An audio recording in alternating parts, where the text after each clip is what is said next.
Olá pessoal, espero que todos estejam bem e se cuidando. Eu sou a professora Joana Macedo e sou da Rede Estadual de Ensino Público do Rio de Janeiro. Este provavelmente é o seu primeiro encontro com a disciplina Sociologia e você vai perceber que ela vai te acompanhar durante todo o ensino médio normal. Nesse nosso primeiro encontro, vamos entender o que significa o estudo da Sociologia, no que ela consiste e por que é importante entendermos sociologicamente os fenômenos sociais e o que acontece à nossa volta. Vamos entender também que a sociologia é uma ciência que tenta explicar os fatos e os fenômenos que acontecem na sociedade, nos ajudando, portanto, a perceber os problemas sociais que acontecem e, sobretudo, a tomar consciência deles. Nesse sentido, a sociologia contribui para o crescimento e amadurecimento de cada um de nós como pessoas, como indivíduos, além de nos despertar em relação ao nosso papel como agentes transformadores dessa nossa realidade que nos cerca. Então, prontos, vamos lá entender o que tudo isso significa. Pessoal, vamos estudar a sociologia e como ela produz um conhecimento que, na verdade, é científico sobre a própria sociedade. Mas antes, vamos perceber como ela vai se diferenciar de outros saberes, como, por exemplo, o senso comum. E o que será que vocês entendem por senso comum? Você certamente já deve ter ouvido de parentes mais próximos sobre alguns ditados populares, alguns ditos populares. Por exemplo, quando somos pequenos, nossos responsáveis, tias, avós, entram em desespero ao visualizarem nossos chinelos virados de cabeça para baixo, por exemplo, e logo se ouve o grito interrogativo: "Você quer que a sua mãe morra?" Claro que nenhuma criança deseja isso e ninguém deseja isso. Ela rapidamente corre e desvira o chinelo. E o que isso significa? Esse e tantos outros ditados populares fazem parte do nosso cotidiano e permeiam nossa vida da infância até a fase adulta. Portanto, pessoal, o senso comum é esse tipo de conhecimento que está ligado a nossas práticas cotidianas. Por isso, podemos definir o senso comum como sendo algo tradicional. É um conhecimento que é popular, que é passado de geração em geração sem necessariamente algum tipo de conhecimento questionado. Agora, será que as pessoas realmente refletem e criticam sobre se eles realmente funcionam? Afinal, quem vai arriscar, não é mesmo? O senso comum, gente, é um tipo de pensamento que não foi testado, verificado ou metodicamente analisado como normalmente é o conhecimento científico. É culturalmente aceito e se baseia muito na opinião das pessoas. A questão é que isso não determina a validade ou a não validade do conhecimento popular, do senso comum. Na infância, quando a gente é criança, damos mais créditos a esse tipo de conhecimento, pois ainda estamos aprendendo coisas novas e ficamos sujeitos a receber grande quantidade de informação. É bem verdade que alguns funcionam muito bem, como, por exemplo, o suco de laranja ou mamão para melhor funcionamento do intestino e de vitamina C. Na vida adulta, porém, nem tudo que se origina do senso comum a gente dá crédito, porque quando nos acostumamos a pensar, à medida que a gente amadurece, a gente cresce e a gente pensa por nós mesmos e aprendemos outras perspectivas de elaboração de pensamento e de explicação do mundo, a gente passa a questionar tudo isso. No caso específico do processo de desenvolvimento das sociedades modernas por meio do conhecimento científico. Então, o que é o conhecimento que vem da ciência? O que significa, gente, o conhecimento científico? O filósofo Aristóteles definiu a ciência como um conhecimento demonstrativo, ou seja, um conhecimento que é comprovado cientificamente, que é validado e que pode ser expressado por meio de uma demonstração, da experimentação, ou seja, do que se pode demonstrar. Esse conhecimento é fundamentado em observações, análises e experimentos, considerando as mais diversas hipóteses, ou seja, as mais diversas dúvidas e ideias que se pode ter sobre um assunto específico. Mas se alguém perguntar a você o que é ciência, talvez seja difícil pensar em uma resposta única, rápida e objetiva, não é mesmo? Especialistas determinam o século XVII com a revolução metodológica e científica proposta por Galileu Galilei como um marco para o surgimento da ciência e desse conhecimento científico. Alguns pensadores costumam determinar uma época para o seu surgimento ou para o seu nascimento, mas é fato que desde que o mundo existe há ciência. Alguém produziu fogo ou produziu algum tipo de medicamento para sarar uma ferida ou uma doença, e desde sempre alguém quebra um braço, se corta, tem uma febre ou dor de cabeça, e soluções são dadas para todas essas questões. Mas convencionamos a marcar historicamente o surgimento da ciência conforme nós conhecemos a partir da Revolução Científica, com a mudança de paradigma, de ideia da própria concepção de ciência. Pessoal, pela etimologia da palavra ciência, ela vem do latim, que significa conhecimento. Por isso, é correto dizer que estar ciente de alguma coisa, que tomou ciência de alguma coisa, significa tomar conhecimento sobre alguma coisa que aconteceu, sobre algum fato. No sentido mais específico da palavra, a ciência é aquele tipo de conhecimento que busca compreender verdade ou leis para explicar o funcionamento das coisas e do universo de uma forma geral. É por isso que cientistas fazem observações, verificações, medições, análises e classificações de uma forma geral, procurando entender os fatos que acontecem ao nosso redor e traduzi-los para uma linguagem que seja lógica, que faça sentido e, por vezes, também numa linguagem mais estatística. É nesse momento que entra o método científico. Se para tudo na vida precisamos de meta, a ciência não é diferente. Toda pesquisa tem uma meta, ou seja, tem um objetivo a ser alcançado. E método nada mais do que é o conhecimento e o caminho que percorremos para alcançar esse objetivo. Em regra geral, o método científico segue algumas etapas básicas que são padronizadas para que o planejamento da pesquisa seja orientado. Podemos dizer que nem todas essas fases são obrigatórias, mas normalmente há uma ordem: observação, elaboração do problema, levantamento de hipóteses, experimentação, análise dos resultados e a conclusão. Portanto, caros alunos, vale ressaltar que quando falamos de ciência, estamos incorporando todas as ciências que existem, considerando as especificidades de cada uma delas. Com as ciências humanas e com a sociologia, portanto, não vai ser diferente. O que a gente vai entender a partir desse momento é que, aos poucos, vamos avançando nos nossos estudos, tentando entender a sociologia também como uma ciência, mas dentro das ciências humanas. Então, pessoal, falamos no início da aula, na parte da ciência, sobre Aristóteles, vocês lembram? Pois bem, ele falava que o homem é um animal político. E vocês devem estar se perguntando por que eu estou evocando esse pensador para entender a sociologia. Aristóteles fala do homem como um animal político, pois ele acredita na natureza sociável do ser humano. Todo ser humano se reconhece no outro e precisa dele para existir. Por isso que vivemos numa comunidade, numa sociedade e não isolados do mundo. Como seres humanos, precisamos viver em comunidades que são organizadas, que têm a sua própria organização social.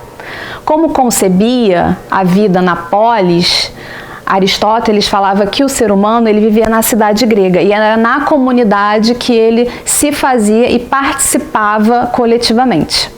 Para ele, o homem que considera viver fora da comunidade pode ser considerado um ser irracional. Por isso, ele falava que o ser humano é um ser social por excelência. Sua vida só adquire sentido na relação com os seres humanos, com os outros seres humanos, de acordo com Aristóteles. Desde os tempos mais remotos, pessoal, a espécie humana se constituiu por meio de grupos e foi graças a esse movimento que conseguimos sobreviver às difíceis condições do mundo, às intempéries, às adversidades que enfrentamos pela vida. Uma dependência, né, de um ser humano para o outro que surgiu junto com os primeiros indivíduos e que dura até hoje, e que boa parte de toda essa história foi proporcionada pela capacidade de comunicação que desenvolvemos ao longo do tempo. A vida em grupo acontece em todas as instâncias das nossas vidas, ou seja, em todas as esferas, em todas as instituições sociais, como, por exemplo, na família, na escola, no bairro, no trabalho. Nesse sentido, estamos a todo momento nos relacionando com outros indivíduos e, portanto, interagindo com eles o tempo todo. São essas relações sociais que irão pautar a nossa vida em sociedade.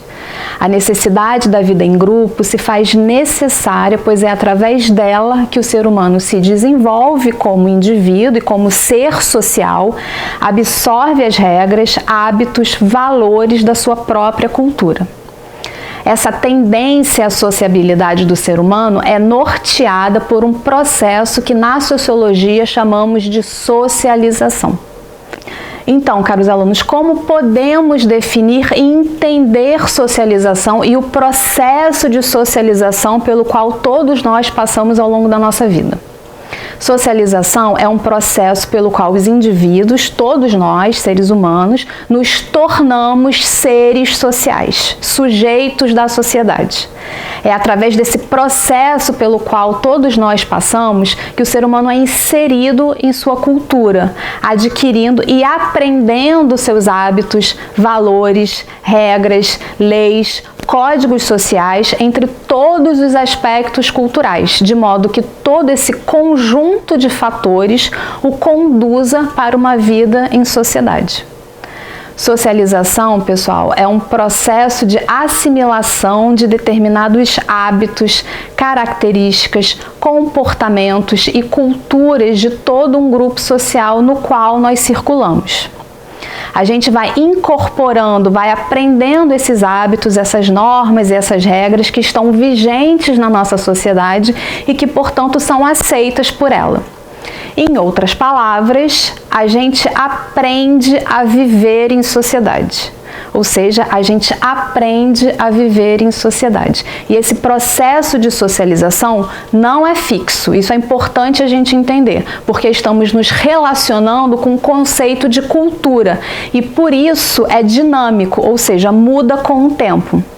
De modo que podemos afirmar que o processo se inicia no momento que nós nascemos e só termina no momento da nossa morte, pois pode sofrer interferência, pois depende muito do contexto histórico em que o ser humano está inserido. Quando nós falamos de processo de socialização e esse modo de aprender a ser sujeitos sociais, significa que em toda etapa da nossa vida nós estamos passando por esse processo. Então, desde que nascemos, né, a gente aprende a falar bom dia, a falar obrigado, né, a saber se comportar, e nossos responsáveis, nossa família vai nos ensinando a tudo isso, e em todas as esferas sociais pelas quais nós passamos, a escola, o trabalho, a gente vai reproduzindo e vai incorporando esses hábitos. São essas atitudes na sociedade que nós chamamos de processo de socialização. Um sociólogo francês chamado Pierre Bourdieu fala sobre isso quando desenvolve o seu conceito sobre hábitos. Bourdieu fala que o hábitos é um sistema de repertórios, de modos de pensar, de gostos, comportamentos, estilos de vida herdado da família e reforçado na escola e em outras instituições sociais também. E esse aqui ele chama de conjunto de disposições do ser humano. O hábitos é fruto do processo de socialização. E mesmo quando discordamos de alguns aspectos ou algum conceito, inconscientemente reproduzimos e reforçamos em nossa vida diária, porque justamente incorporamos isso. Um bom exemplo disso são os chás de revelações, por exemplo, aqueles rituais em que as famílias reúnem amigos para revelar o sexo do bebê. Esses rituais fazem parte de uma convenção social e que, por mais que eles mudem ao longo do tempo, eles são utilizados pelas famílias como uma convenção social dentro de uma concepção e ideia, né, de revelação do sexo do bebê. Quando a gente fala de cultura e quando a gente fala de aprender todos esses códigos sociais e que fazem parte do nosso processo de socialização, mas que eles não são fixos, eles são dinâmicos no tempo, a gente pode dar um exemplo da própria socialização das meninas e dos meninos, né? Durante muito tempo as meninas são presenteadas com bonecos, conjunto de panelinhas e chás, maquiagem, bonecas de princesa e entre outras questões.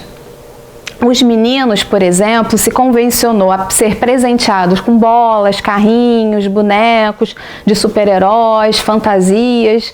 Então, mesmo que tenha essa convenção social, a gente sabe que ao longo do tempo isso também acaba sendo transformado e ressignificado.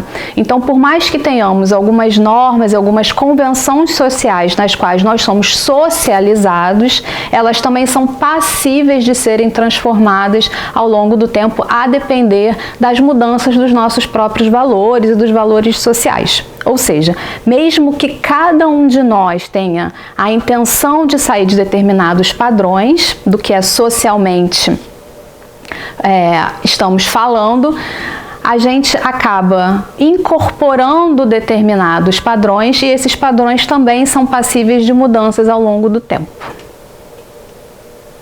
Até o momento, pessoal, estamos compreendendo a importância do viver em sociedade. No entanto, podemos destacar também algumas situações em que as pessoas foram excluídas do processo de socialização, ou seja, casos em que crianças foram forçadas ao isolamento sem qualquer contato com os seres humanos, vivendo entre a natureza ou entre os animais. Vamos conhecer algum desses casos? Porque justamente vai reforçar a importância do processo de socialização. Um desses casos é do menino Vitor, conhecido como o menino selvagem de Aveyron. Ele apareceu em 1797, conta a história, numa floresta na França. A história dele, que é contada, significa que aparentemente ele foi abandonado quando ele tinha 4 ou 5 anos de idade, mas acabou sendo encontrado por volta dos 11 ou 12 anos. O único sinal de contato com a civilização era o que sobrou de uma blusa rasgada em seu corpo. Ele foi descrito como assustado e agindo como um animal, pois esse comportamento foi identificado na forma como ele se locomovia, apoiando-se com os pés e com as mãos. E ele também rejeitava as roupas, seu comportamento rejeitava a cama e tudo que pudesse se aproximar de um comportamento do que a gente considera como padrão de uma criança.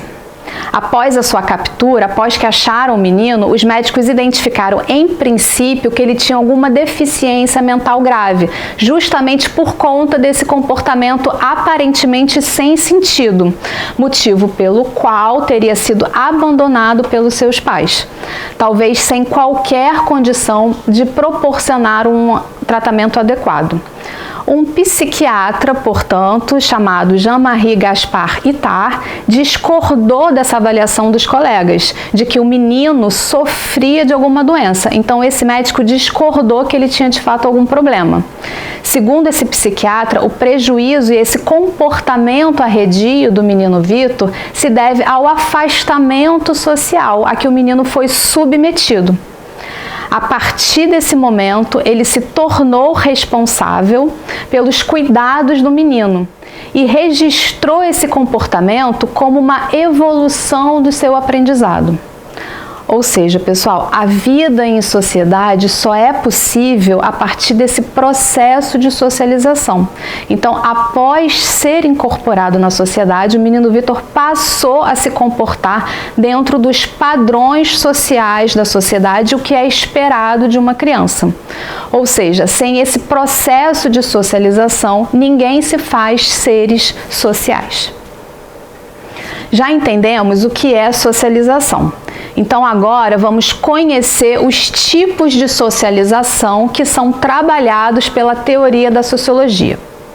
A primeira delas se chama socialização primária.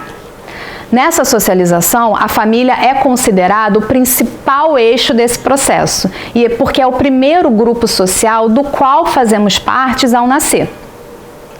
É o meio pelo qual nós interiorizamos alguns conceitos fundamentais para a vida em grupo, o que é certo, o que é errado, o que a gente pode, o que a gente não pode fazer e, consequentemente, aprendemos e incorporamos as primeiras regras e leis do comportamento social.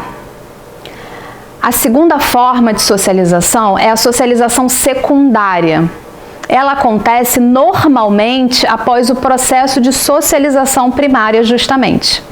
Para alguns cientistas sociais, muitos sociólogos, essa socialização considera importantes outros grupos sociais para o processo de aprender a viver em sociedade, como, por exemplo, as associações profissionais, o trabalho que nós fazemos parte, as associações religiosas, as próprias escolas, clubes, grupos de amigos, entre outras instituições sociais. Todos esses lugares, pessoal, e grupos pelos quais circulamos também contribuem para o nosso processo de socialização, pois justamente reafirmam e reconfirmam essas normas, esses valores da sociedade. Estamos chegando ao final dessa aula, gente, mas não sem antes falarmos da escola. Como comentamos anteriormente, para a criança ser inserida em um contexto social, ela precisa passar por um processo de socialização. Uma vez socializada na família, que é o primeiro passo, agora ela passa a ser inserida no processo de socialização secundária, entre eles a escola, que é esse espaço no qual vocês estão. Se o processo de socialização por si só já é importante para todo ser humano, para todos nós, a escola torna-se também importante no sentido de, além de contribuir para esse processo de continuidade dessa socialização, também contribui para a formação do indivíduo na sua modalidade integral, ou seja, na sua formação humana e seu desenvolvimento como um todo.